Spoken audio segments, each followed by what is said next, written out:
Le messager d'Allah sallallahu alayhi wa sallam et son compagnon Abu Bakr as-Siddiq ont passé 3 nuits sur ce mont, dans une grotte. Allah a dit à ce propos: si vous ne lui portez pas secours, Allah l'a déjà secouru.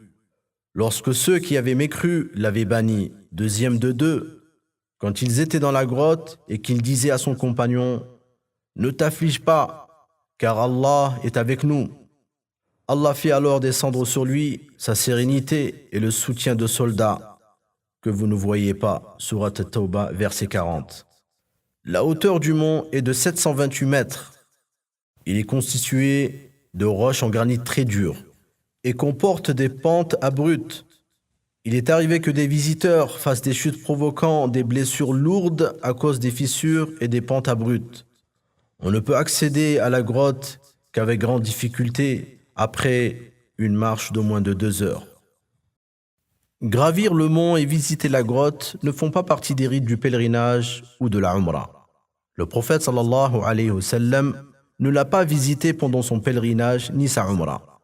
Celui qui le fait avec une intention d'adoration a agi à l'encontre de l'exemple du messager d'Allah sallallahu alayhi wa sallam et des nobles compagnons. Certaines personnes exploitent les sentiments religieux des pèlerins et leur embellissent ces visites. Ils leur font croire qu'elles font partie de la religion dans le but de leur soutirer de l'argent.